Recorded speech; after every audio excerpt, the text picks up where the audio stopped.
terima kasih buat yang boleh sama-sama kembali bersekutu, kembali ada di dalam hadiratmu, Bapak. Biar kau yang boleh pakai persekutuan ini, kau yang boleh pakai Pak Yusuf Tarigan yang akan bawakan firman-Mu, biar apa yang telah beliau siapkan, kau boleh berkati Tuhan, sehingga itu boleh selaras dengan isi hatimu, boleh jadi benih Tuhan yang ditaburkan dalam kehidupan setiap kami dan boleh kami praktekkan di dalam kehidupan kami sehari-hari. Terima kasih Bapak, kiranya Engkau yang pimpin persekutuan ini dari awal, pertengahan hingga akhirnya, dan Kau yang berkati semua peralatan, handphone, laptop yang digunakan, sehingga sungguh sinyalnya boleh lancar, pesanmu boleh sampai tanpa terhalang suatu apapun. Thank you Bapak. Thank you Tuhan, dan mau kami berdoa dan ucap syukur. Haleluya. Amin. Kepada Pak Yusuf Sarigan, langsung saya persilahkan. Oh, langsung saya, Bu ya. Iya, terima kasih. Oke, baik. Kedengaran ya, cukup kedengaran baik. Terima kasih. Selamat siang semua, Bapak Ibu. Ya, terima kasih, satu kehormatan saya bisa diberi kesempatan untuk sharing firman Tuhan pada siang hari ini. Ayat firman Tuhan yang dibagikan kepada saya dari Filipi pasal 1 ayat 22 bagian A. Tetapi jika aku harus hidup di dunia ini, itu berarti bagiku bekerja memberi buah. Ini ayat yang luar biasa. Tuhan memberikan satu perintah kepada kita semua manusia bahwa kita semua harus bekerja ya. Kejadian pasal 2 ayat 15 saya tadi tulis di sini, Kejadian pasal 2 ayat 15. Tuhan Allah mengambil manusia itu dan menempatkannya dalam Taman Eden untuk mengusahakan dan memelihara taman itu. Jadi bekerja ini adalah satu perintah Tuhan, kehendak Tuhan. Ya ini yang mungkin harus dipahami. Kadang-kadang ada anggapan bahwa bekerja itu seperti kutukan ya. Nah ini akan membuat kita nanti menjadi beban kalau bekerja. Tapi kalau kita tahu bahwa bekerja itu adalah kehendak Tuhan, perintah Tuhan, maka kita akan melakukannya dengan sukacita. Bahkan perintah ini sebenarnya dilakukan sebelum manusia jatuh dalam dosa. Di dalam Kejadian pasal 1:8 bahwa Tuhan mengatakan supaya kita manusia memelihara, memanage ya alam semesta, hewan-hewan juga harus tunduk dan sebagainya. Dengan demikian saya menangkap bahwa bekerja itu adalah kehendak Tuhan. Ini dulu basicnya supaya kita bisa menghasilkan buah dalam pekerjaan kita. Bahkan juga Alkitab mencatat bahwa 6 hari lamanya dikatakan engkau akan bekerja dan hari ketujuh adalah hari Sabat kita bisa beristirahat. Lebih tegas lagi di dalam 2 Tesalonika ayat 10, saya sebutkan saja ayatnya, nggak usah dibaca. Jika seseorang tidak mau bekerja, janganlah ia makan. Berarti bekerja ini sesuatu yang benar-benar serius. Ini adalah perintah Tuhan, kehendak Tuhan. Dan dalam Yohanes mengatakan bahwa kan Yesus pun bekerja sampai sekarang. Wow, luar biasa. Jadi menarik sekali tema tentang berbuah melalui pekerjaan. Jadi kita harus pahami bahwa pekerjaan adalah kehendak Tuhan, kemauan Tuhan. Ya, jadi kita pahami itu sehingga kita melakukannya dengan sukacita, dengan penuh antusias dan semangat. Ya, dan bekerja di sini merupakan berkat Tuhan. Ya, jadi justru kebalikannya, menganggur adalah menjadi beban kehidupan. Di dalam Pengkhotbah dikatakan demikian. Jadi mari kita semua bekerja dengan rajin dan jangan bermalas-malasan. Saya tambahkan di dalam Pengkhotbah pasal yang ke-9 dikatakan demikian. Pengkhotbah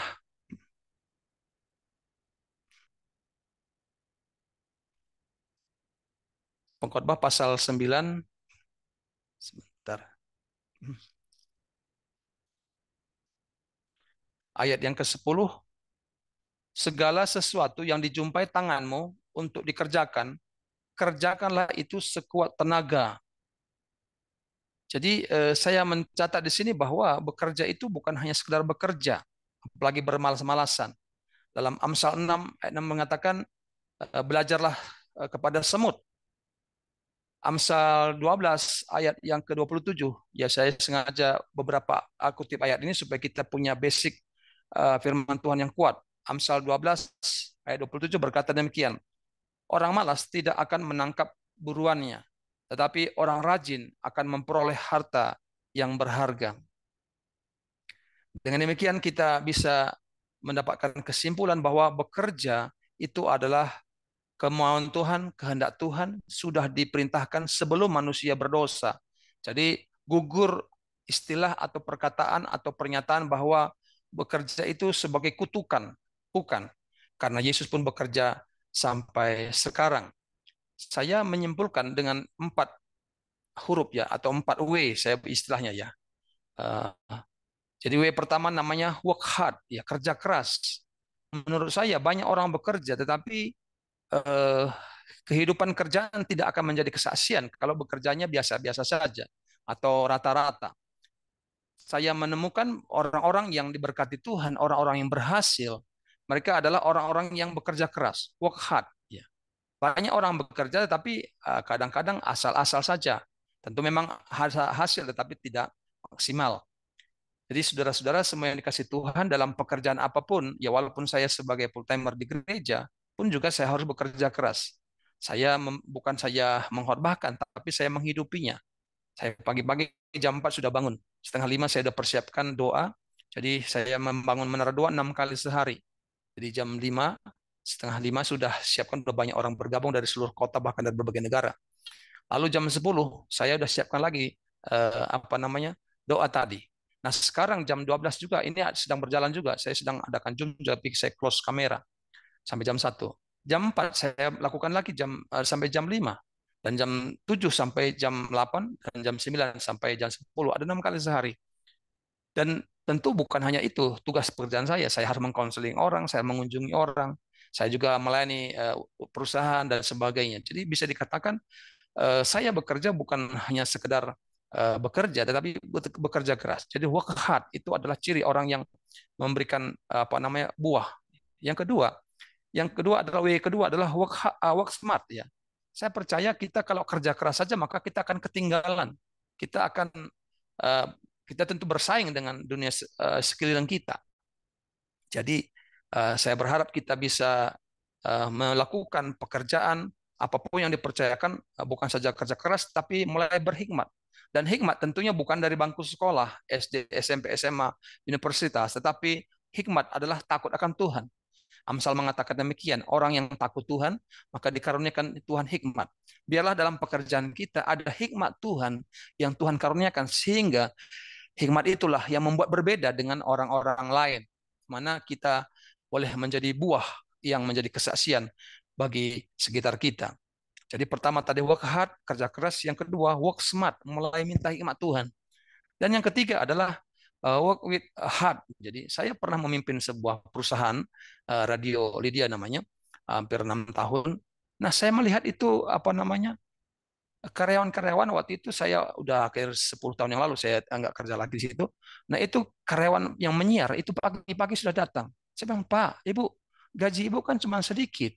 Kenapa Ibu mau bekerja keras sedemikian rupa pagi sampai malam kadang-kadang? Iya Pak, saya memang dapat uang nggak terlalu banyak. Tetapi katanya satu sukacita ketika saya bisa ngomong, ribuan orang bisa mendengar. Dan mereka diberkati atau mendapatkan message, pesan-pesan dari saya. Oh, rupa-rupanya orang yang bekerja dengan hati, maka ada sesuatu kepuasan di dalam kehidupan mereka. Saya pernah menjadi orang kedua di sebuah universitas cabang dari Singapura. Nah, saya menentukan dosen-dosen yang akan mengajar. Biasanya S2, S3 rata-rata. Dan sebelum saya serahkan kepada direktur, saya approve dulu mana-mana yang layak untuk menjadi dosen. Nah, saudara-saudara, banyak yang bertanya kepada saya akan jadi dosen, berapa biayanya, Pak? Berapa gajinya? Wah, bagi saya itu agak pamali, saudara-saudara. Apalagi ini dalam dunia teologi ya, kecuali mungkin sekuler ya, tentu ada harga ya. Bagi saya memang akan ada harga, tetapi bukan di situ. Kalau ada hati, tentu tidak akan lagi dipengaruhi masalah uang, walaupun kita butuh uang. Jadi sentuhan, ada hati. Mungkin Bapak Ibu pernah mengalami kalau pergi kita ke rumah makan, ajak keluarga atau siapapun tamu. Nah, waktu kita ajak makan, kita pesan makanan beberapa item, Nah, tapi kita tunggu 10 menit, setengah jam, 1 jam, kok nggak muncul-muncul. Mungkin kita berkata, inilah first time dan last time. Ini yang pertama dan terakhir. Kenapa? Karena servisnya nggak excellent, saudara-saudara. Bagi saya, excellent itu bukan sesuatu yang besar, yang hebat. Hal-hal kecil. Kalau diperhatikan, maka itu akan menjadi excellent. Dalam kehidupan bekerja, kita tidak hanya masalah apa itu jempol, apa itu absensi, dan sebagainya. Walaupun itu hal dasar. Tetapi lebih dari itu, kita harus bekerja keras. Yang kedua, dengan hikmat Tuhan. Jadi ini yang membuat kita buah yang berbeda bagi sekeliling kita. Yang ketiga, kerja dengan hati. Ya, kadang-kadang waktu apa namanya membantu di rumah atau juga di rumah makan gitu ya, kita minta sesuatu, minta tisu, minta bersihkannya itu asal kita bilang ini orang nggak kerja dengan hati, ini kerja hanya karena duit, karena uang. Akan berbeda orang kerja karena uang sama kerja dengan hati. Orang yang punya hati, maka dia akan ada sentuhannya, ada sesuatu yang berkesan bagi kehidupan kita. Saya berdoa supaya kita bekerja sebagai orang percaya akan berbeda. Kenapa? Bukan karena tampilan yang berbeda, tapi bagaimana kita melayani, bagaimana kita menempatkan diri dalam bekerja, itu akan berbeda. Yang pertama tadi, work hard, kerja keras.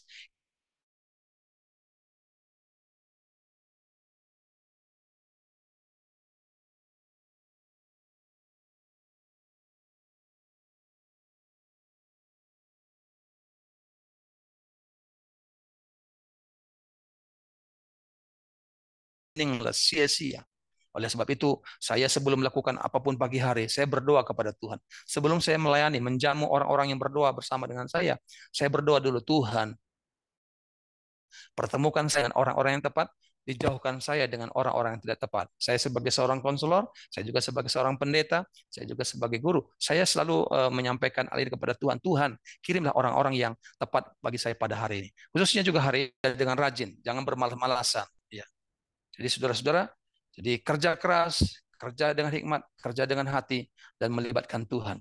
Nah, selama ini orang sering sekali memisahkan antara pekerjaan yang konvensional, sekuler, misalnya dunia usaha atau marketplace, buka toko, dagang, dengan pekerjaan sakral, rohaniawan di gereja misalnya ya.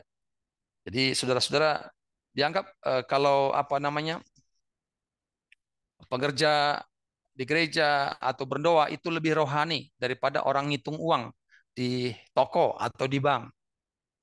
Menurut saudara mana yang lebih penting? Ya, kerja sekuler, ngitung uang di bank atau ngitung uang di gereja? Kira-kira lebih rohani mana? Apakah sama? Bu Fani boleh tanya sedikit, Bu? Ini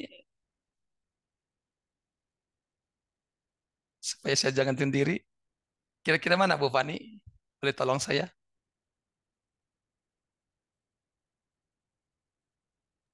Sama aja, Pak. Sama saja, Bu ya. Puji Tuhan ya. Iya. Karena saya pernah menemukan ada orang menganggap kalau eh, apa ngitung uang di gereja itu akan rohani, akan hadirat Tuhan terasa. Tapi kalau ngitung uang di bank sebagai pekerja di sana, wah rasanya kurang kurang rohani. Nah, ini anggapan yang salah. Tadi Ibu Fani benar sekali. Bapak Ibu Saudara yang dikasih Tuhan, jadi eh, karena kalau kita membedakan itu akan timbul pandangan yang keliru ya. Dunia usaha itu kotor, ya perlu dihindari, tidak bisa berbisnis kalau mau kita hidup benar. Nah, ini semua anggapan yang salah ya. Tuhan hanya tertarik pada sepertinya hanya dunia rohani dan bukan dunia bisnis. Ini anggapan-anggapan yang keliru. Sebenarnya tidak ada pemisahan pekerjaan sekuler ataupun spiritual atau sakral. Jadi kuncinya begini, bukan apa yang dilakukan seseorang yang menentukan, ya. Bukan apa yang dilakukan seorang menentukan pekerjaan itu rohani atau tidak, melainkan alasannya mengapa dia melakukannya. Jadi kalau kita bekerja maupun di rohani, di gereja, nyapu-nyapu di gereja, kalau alasannya karena terpaksa, alasannya karena rutinitas, maka nggak akan menikmati, ya nggak akan memuliakan Tuhan. Tapi kalau kita kerja dagang atau kerja di perusahaan, kita lakukan, ya kita lakukan seperti untuk Tuhan, ya kita lakukan sebagai bukti kita mengasihi Tuhan, mengasihi keluarga, mengasihi perusahaan, maka pelayanan kita akan menjadi berbeda, ya. Allah tidak hanya peduli pada kerohanian kita, tetapi juga pada pekerjaan kita. Jadi saya selalu pastikan harian pekerjaan saya, mingguan pekerjaan saya, bulanan pekerjaan saya sudah ada apa yang menjadi schedule ya. Jadi saya kerjakan dengan semaksimal mungkin. Dalam bahasa Ibrani kata apa namanya akar kata kerja dan beribadah itu sama, yaitu avodah ya. Jadi kerja atau beribadah itu sama, nggak dibedakan. Nah, kalau saudara-saudara kita kalau kita kerja, kalau kita bekerja untuk kemuliaan Tuhan, maka bekerja itu adalah ibadah. Dalam Kolose 3 ayat 22 berkata demikian. Saya bacakan Kolose pasal 3.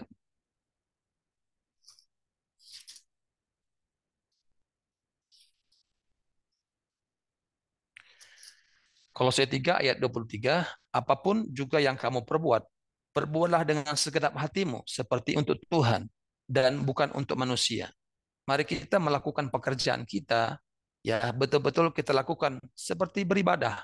Ya bagaimana kita beribadah di gereja, bagaimana kita beribadah di rumah, kita sungguh-sungguh lakukan dengan penuh tanggung jawab. Saya berdoa supaya apapun tanggung jawab kita, baik sebagai pimpinan, sebagai staf karyawan, apapun, biarlah kita lakukan sebagai ibadah kita kepada Tuhan. Maka saya percaya tidak akan ada hal-hal yang jahat, ada hal yang negatif yang akan kita lakukan. Semua yang baik, semua yang indah, semua yang mulia, itu yang kita pikirkan. Nah, kita harus menghadirkan kerajaan Allah di dunia kerja. Ya, kerajaan Allah adalah artinya apa? Segala tempat di mana Tuhan Yesus diakui sebagai raja. Tentu hari Minggu itu kita pergi ke gereja, umat Tuhan pergi ke gereja. Tetapi sebenarnya hari Senin sampai hari Sabtu di dunia atau marketplace kita boleh menerangi, menggerami masyarakat lewat pekerjaan atau lewat kehidupan kita. Jadi sekali lagi mari kita bekerja dengan jujur, ya, ya bicara benar. Itu adalah salah satu sifat Tuhan, ya. Sedangkan iblis adalah bapa pendusta, ya. Ketika sekali ada staf yang saya harus berhentikan karena sikap dan karakternya nggak benar, saudara-saudara tentu sangat berat sekali untuk mengambil keputusan untuk memberhentikan seseorang. Saya paling sukar itu. Tetapi bagaimanapun karena perusahaan meminta saya waktu itu harus melakukan itu. Jadi saya juga berdoa dulu. Saya beritahu kepada dia dan bagaimana dan sebagainya. Akhirnya ya dia keputusan dari pimpinan atau perusahaan harus dilakukan bahwa tidak boleh ada kebohongan. Bukan saja dalam perkataan, tetapi di dalam pekerjaan yang dilakukan. Biarlah kita lewat pekerjaan kita boleh memuliakan Tuhan, kita boleh menjadi kesaksian dimanapun kita berada. Saya kira ini dulu sedikit yang boleh saya bagikan. Apakah boleh ada diskusi dulu atau uh, bagaimana, Ibu Fani? Saya belum tahu pengalaman di sini. Mungkin ada pertanyaan? Selamat siang Ibu Rina Pak Tasik ya. Ya. Fani, Ibu Rian ya. Pak Rian, Pak Robi ya. Mana Pak ada yang mau bertanya? Ya.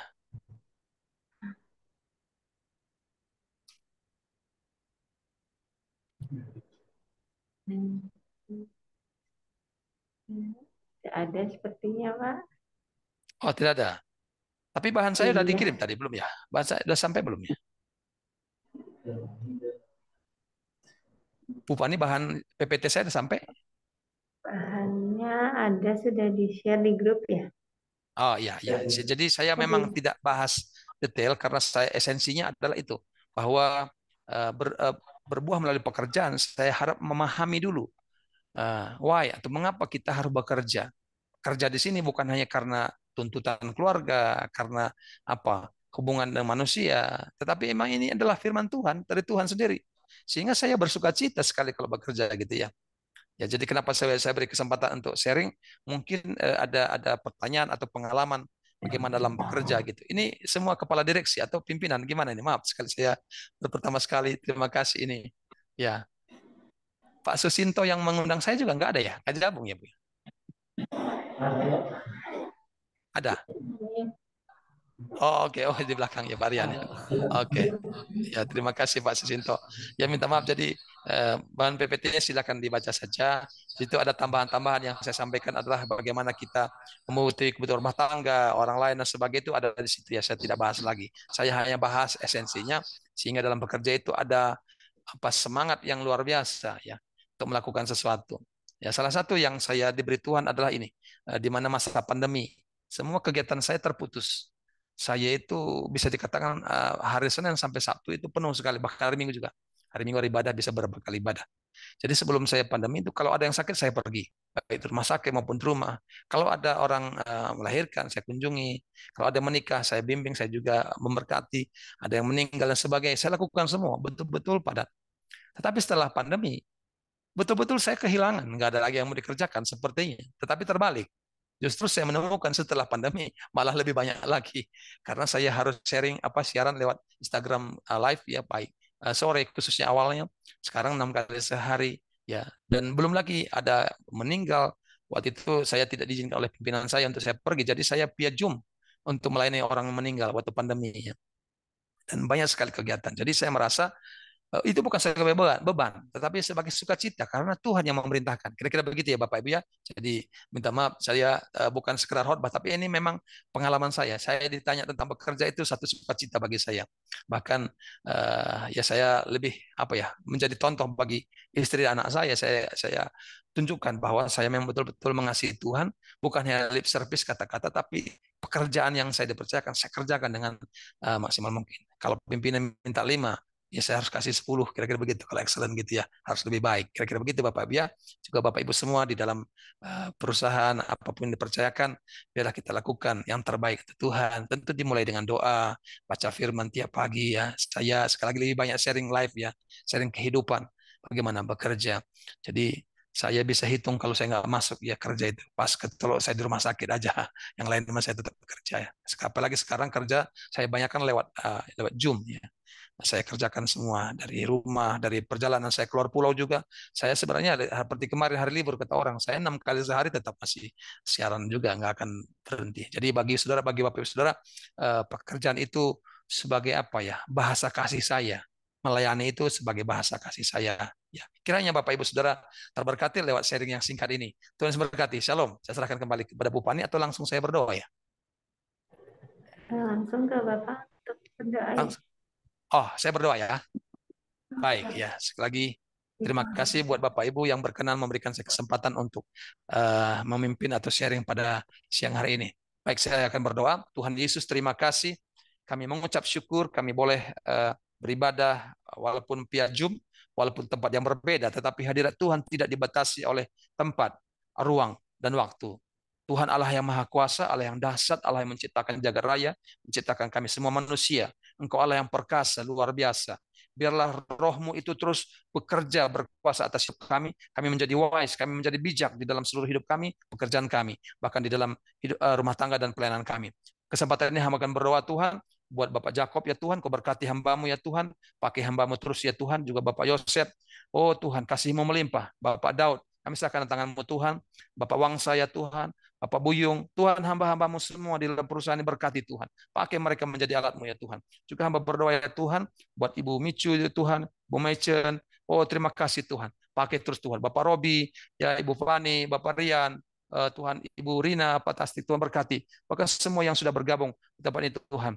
Oh haleluya. Bapak Susinto. Sekali lagi mungkin hamba tidak bisa sebutkan satu persatu di dalam pekerjaan ini. Persekutuan ini berkati. Persekutuan CP Suritek dan juga PT Polamas, baik dari owner, pimpinan tertinggi sampai staf karir yang paling bawah. Tuhan proteksi, Tuhan lindungi dengan kuasa darah-Mu. Tidak ada hal-hal yang jahat, hal-hal yang buruk terjadi. Biarlah kuasa Tuhan terus menjaga, melindungi. Ada malaikat Tuhan siang dan malam. Berkati pengembangan usaha ini Tuhan. Supaya melalui perusahaan ini juga terang Tuhan bersinar. Boleh menggarami orang-orang sekitar semua. Terima kasih Tuhan. Berkati pemerintahan kami, bangsa kami Indonesia. Berkati tahun politik di mana sebentar lagi juga akan ada pemilu supaya tetap kondusif Tuhan. Tidak ada huru-hara hal-hal yang jahat terjadi. Indonesia adalah milik Tuhan. Indonesia ada di hati Tuhan. Selamatkan bangsa kami Tuhan. Terima kasih Tuhan. Selagi inilah doa kami. Kami bersyukur syukur dan sekarang kami angkat tangan Tuhan. Kami mohon berkat dari Tuhan. Bapak Ibu Saudara boleh angkat tangannya sebagai tanda kita berserah kepada Tuhan. Kalau kita sungguh-sungguh terus bekerja sebagai bagian dari kehendak Tuhan, maka berkat Tuhan akan melimpah atas hidup kita. Biarlah kasih daripada Allah Bapa, anugerah limpah dari Tuhan kita Yesus Kristus, serta berkat persekutuan dengan Roh Kudus memberkati menyertai kita hari ini sampai Maranatha. Dalam nama Yesus kami bersyukur. Haleluya. Amin. Tuhan Yesus memberkati. Shalom. Ya, terima kasih banyak Pak untuk apa yang udah di-sharingkan. Semoga kita semua bisa benar-benar bekerja tadi bukan cuma hard tapi smart ya, sama dengan hati. Dengan hati terus pengumumannya Jumat depan kita akan ada doa bersama di ruang 2 jam 12 siang. Terus persekutuan masih akan berlanjut dari online melalui Zoom di 2 minggu lagi. Terima kasih semuanya. Selamat beraktivitas kembali. Terima Tuhan kasih Bu Yesus Pani, Pak memberkati. Rian, Pak Robi, dan Ya, teman-teman semua, makasih Ibu Pak. Rina. Terima kasih. God bless ya, izin keluar, terima kasih. Shalom. Terima kasih.